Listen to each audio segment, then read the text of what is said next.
আসসালামু আলাইকুম। আইসিটি বাংলাদেশের পক্ষ থেকে আপনাদের সবাইকে স্বাগতম। আজকের এই পর্বে দেখব আমরা কিভাবে আমাদের একটা ডাটাবেস থেকে আরেকটা ডাটাবেসের মধ্যে আমরা ডাটাগুলোকে এক্সপোর্ট করতে পারি এবং কপি করে ডাটাগুলো পাঠাতে পারি। ধরেন আপনাদের সামনে আমি একটা এক্সাম্পল উপস্থাপন করতেছি। এখানে দেখেন আপনার একটা ডাটাবেস SQL সার্ভার আছে। এই SQL সার্ভারের মধ্যে আপনার কাছে ২ টা ডাটাবেস আছে। একটা হচ্ছে A নামে, আরেকটা হচ্ছে V নামে। তা আপনি কি করতে চাচ্ছেন? আপনি এই A নামে যেই ডাটাবেসের মধ্যে ২ টা টেবিল আছে ধরেন, একটা হচ্ছে স্টুডেন্ট আরেকটা হচ্ছে ডিপার্টমেন্ট। এই স্টুডেন্ট এবং ডিপার্টমেন্ট টেবিলটাকে আপনার থেকে B ডাটাবেসে সেম মনে করেন B এর মধ্যেও সেম একটা ডাটাবেস লাগতেছে, একটা হচ্ছে স্টুডেন্ট, একটা হচ্ছে ডিপার্টমেন্ট মনে করেন। সো তখন আপনি কি করবেন? আবার B তে আপনি আবার টেবিল তৈরি করবেন? আবার কি B তে আপনি আবার ডিপার্টমেন্ট নামে টেবিল তৈরি করবেন? না। তখন আপনি চাইলে সহজে এই A ডাটাবেস থেকে আপনি চাইলে B ডাটাবেসের ডাটাটা কি করতে পারেন? কপি করতে পারেন। অর্থাৎ A ডাটাবেস থেকে ডাটাটা এক্সপোর্ট করে আপনি B ডাটাবেস দিতে পারেন। সেটাই আমরা দেখব। তো চলুন আমাদের প্রথমে আমরা SQL সার্ভারটি ওপেন করে নিই। সো SQL সার্ভার ম্যানেজমেন্ট স্টুডিওটি ওপেন করলাম। ওপেন করার পর আমরা অবশ্যই আমাদের এখানে লগইন করতে হবে। আমরা লগইন করতেছি, সার্ভার নেম আমাদের যে ডেস্কটপ নামটি আছে সেটি দিচ্ছি। আমরা SQL সার্ভার অথেন্টিকেশনের মাধ্যমে SF ইউজার নেম দিয়ে আমরা আমাদের সার্ভারে আমরা জয়েন হচ্ছি। হওয়ার পর আপনারা দেখেন আমরা আপনাদের এখানে আপনাদের সুবিধার্থে অলরেডি ডাটাবেস ক্রিয়েট করে রেখেছি। একটা হচ্ছে ডেস্টিনেশন ডাটাবেস আর একটা হচ্ছে সোর্স ডাটাবেস। আপনাদেরকে বলেছি একটা হচ্ছে A ডাটাবেস আর একটা হচ্ছে B ডাটাবেস। আপনারা যদি A ডাটাবেসটাকে সোর্স ডাটাবেস মনে করেন এবং B ডাটাবেসটাকে যদি আপনি ডেস্টিনেশন ডাটাবেস মনে করেন, তাহলে দেখেন A ডাটাবেসের মধ্যে অর্থাৎ সোর্স ডাটাবেসের মধ্যে একটা টেবিল আছে সেটা হচ্ছে সোর্স ইনফরমেশন। এই ইনফরমেশন আমরা একটু সিলেক্ট করে যদি কমান্ড চালাই, আমরা একটু কয়টা ডাটা আছে সেটা দেখতে চাই। দেখেন আমার এখানে কিন্তু 5টা ডাটা আছে। সো আমরা জাস্ট দুইটা কলাম, একটা হচ্ছে আইডি আর একটা হচ্ছে মেসেজ। এখন আমরা যদি একটু সোর্স ডাটাবেসে যাই, এক্সপান্ড করলাম, ডেস্টিনেশন ডাটাবেসে যাই, তাহলে দেখেন এখানে আমরা টেবিলে যদি যাই, দেখেন আমার এখানে কোনো একটিও টেবল নাই। তো এটা আমরা জাস্ট কি করব, আমাদের যে সোর্স ডাটাবেসের মধ্যে এই সোর্স ইনফরমেশন যে টেবিলটি আছে ডাটা সহ, সেটা আমরা ডেস্টিনেশন ডাটাবেসের মধ্যে পাঠাবো। তো এটা কীভাবে করতে হয়? প্রথমে আপনার যে ডাটাবেসটা থেকে আপনি ডাটাটা অন্য কোথাও পাঠাবেন, সেটার জন্য এটাকে বলা হয় এক্সপোর্ট ডাটা। অর্থাৎ ডাটাটা কপি করে সেটা আপনি অন্য জায়গায় পাঠাবেন, সে ডেস্টিনেশনে পাঠাবেন। সো এখন আমরা যেই ডাটাবেস থেকে ডাটাটা পাঠাবো, সেই ডাটাবেসের উপর রাইট বাটন ক্লিক করে আমরা টাস্ক অপশনে ক্লিক করার পর আপনারা দেখেন একটু নিচে গিয়ে দেখবেন এক্সপোর্ট ডাটা। অর্থাৎ এক্সপোর্ট মানে কি করব, আমি বাহিরে পাঠাবো ডাটাটা, অর্থাৎ বাইরে কাউকে দিব। তো এরপরে আপনাদের একটা উইজার্ড ওপেন হবে এক্সপোর্টের। সো আমরা নেক্সট বাটনে ক্লিক করব।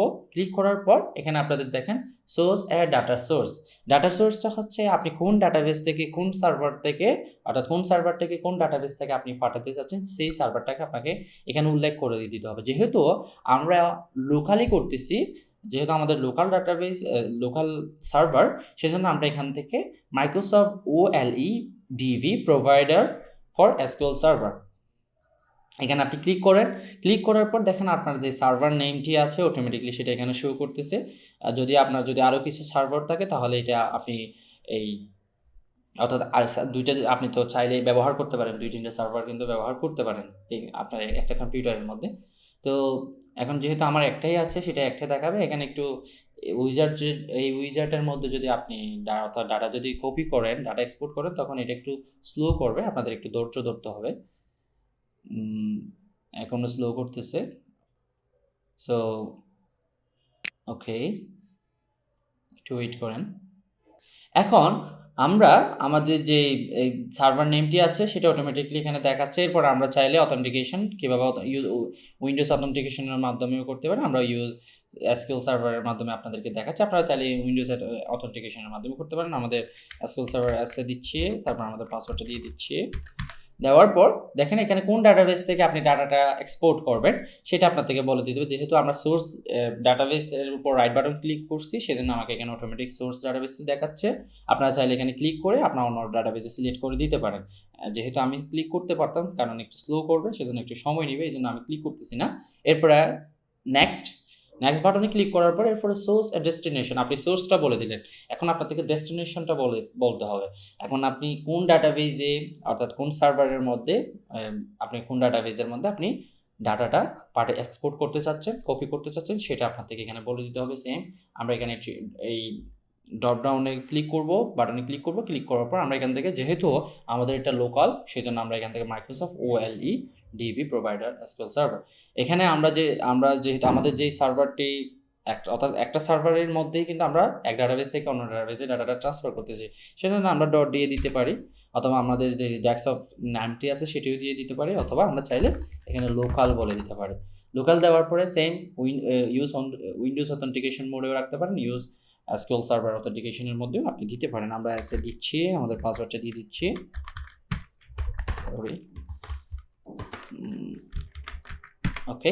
এরপরে আমাদের যে ডাটাবেসটি আছে, অর্থাৎ কোন এই যে লোকাল যে সার্ভারটি আছে ওই সার্ভারের মধ্যে কোন ডাটাবেসের মধ্যে আপনি ডাটাটাকে এক্সপোর্ট করে পাঠাতে চাচ্ছেন সেটা আপনার থেকে এখানে বলে দিতে হবে। ডাটাবেসটি যেহেতু আমরা জানি আমরা ডেস্টিনেশন ডাটাবেসে পাঠাবো, সেজন্য আমরা ডেস্টিনেশন ডাটাবেসটাকে সিলেক্ট করব, করার পর আমরা নেক্সট বাটনে ক্লিক করব।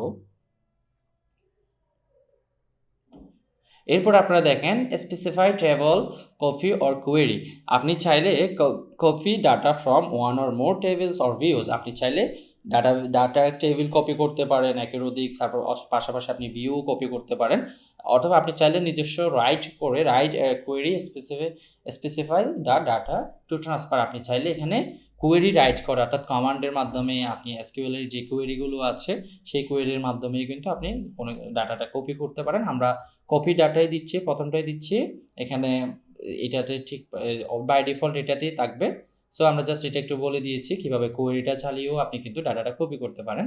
এরপর আমরা এখানে copy data from one or more tables or ভিউসে ক্লিক করে আমরা নেক্সট বাটনে ক্লিক করব। ক্লিক করার পর আপনাকে দেখেন select source data tables and views, এখানে দেখেন আপনার যে সোর্সের যে টেবিলটি আছে এই অংশের মধ্যে এই সাইডে লেফট সাইডে আপনার যে সোর্স ডাটাবেস যেটি আছে সোর্স সার্ভার, সেই সার্ভারের মধ্যে আপনাদের যে ডাটাবেসগুলো আছে, ডাটাবেসের আন্ডারে যে টেবিলগুলো আছে সেই টেবিলগুলো কিন্তু দেখাবে।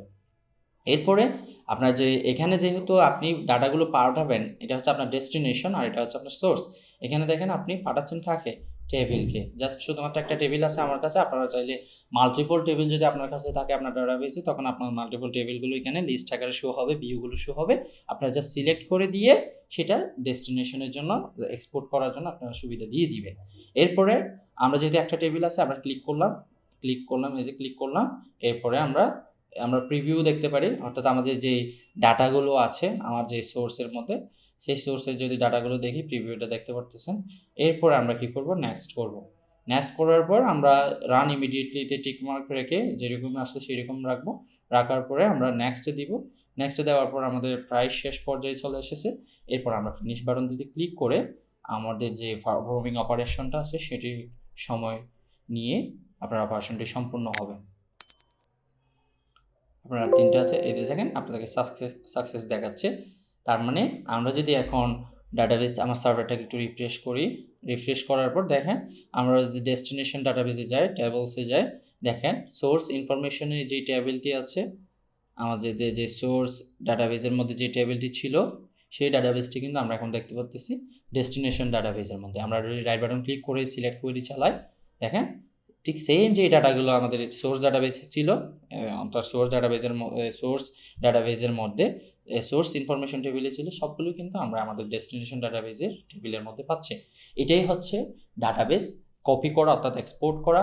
পরবর্তী ভিডিওতে আমরা অর্থাৎ অন্য কোনো ভিডিওতে আমরা কিভাবে এক সার্ভার থেকে অন্য সার্ভারে ডাটা কপি করতে হয় অর্থাৎ ডাটা এক্সপোর্ট করতে হয় সেটি দেখব। যেহেতু আমরা এখন দেখেছি একটা সেম সার্ভারের মধ্যে এক ডাটাবেস থেকে আরেকটা ডাটাবেসে অর্থাৎ লোকালি, কিন্তু আমরা দেখব পরবর্তী ভিডিওগুলোতে গ্লোবালি কিভাবে এক ডাটাবেস থেকে আমরা আরেকটা ডাটাবেসে ডাটা পাঠাবো।